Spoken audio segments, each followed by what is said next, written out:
intumva yungulukuma intabwibwa yajululamba ukutwi kutumva kumva kuli mugweso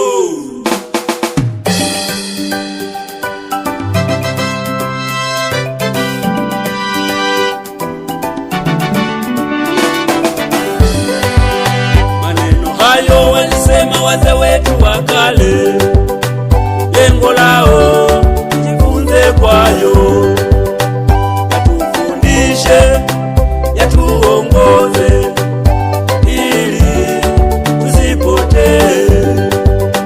Lakini nashanga watu wengine hawataki kusikia habari za Yesu, hata wakisikia kidogo wanaziba masikio ili wasisikie kabisa. Watu hao ni hatari sana we, watu hao ni wabaya kabisa.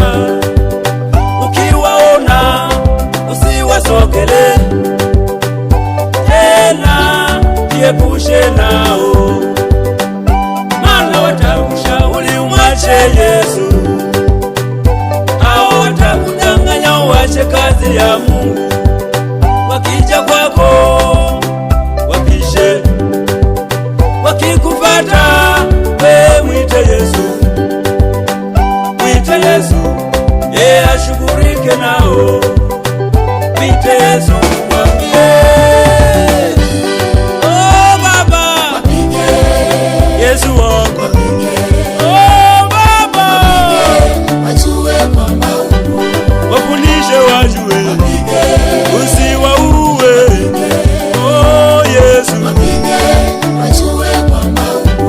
wajulishe kwamba wewe upo, usiwaue, oh Baba.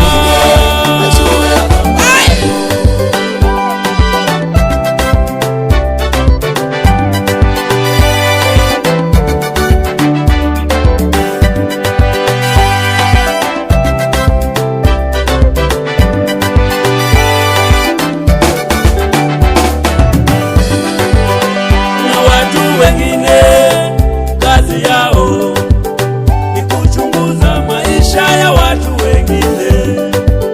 Wakikuona wewe choka mbaya, watasema maneno maneno maneno, watasema huyo hawezi fanikiwa, kwenye ukoo wake hakunaga tajiri.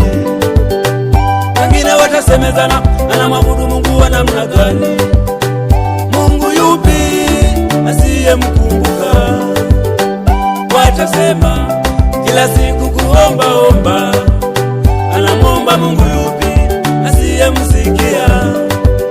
Watasema huyo sio Mungu, huyo sio Mungu, Mungu yupi asiyemkumbuka. Watasema huyo sio Mungu, huyo sio Mungu, Mungu wa namna gani asiyesikia kilio chake. Ajabu pale unapofanikiwa, hao tu watasema maneno tena, huyu amefanikiwaje, amefanikiwaje, juzi tu alikuwa hoi hoi. Huyu amefanikiwaje, amefanikiwaje, juzi tu alikuwa choka mbaya. Huyu mtu alikuwa hana kitu, leo amepata wapi, amepata wapi? Sio yule Mungu, watasema sio yule Mungu, sio yule Mungu wake anayemwabudu,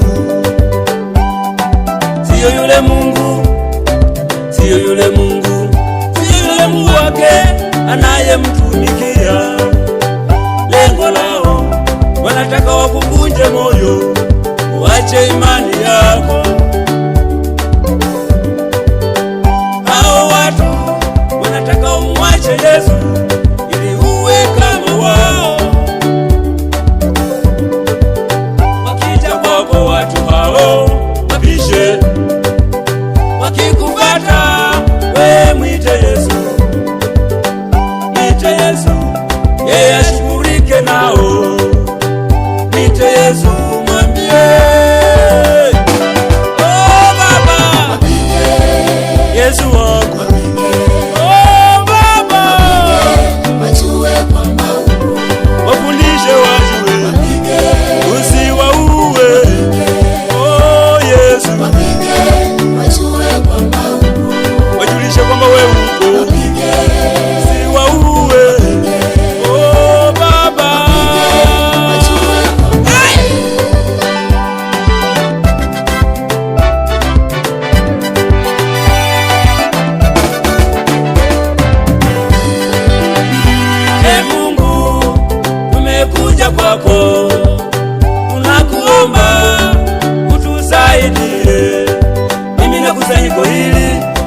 nimekuja mbele zako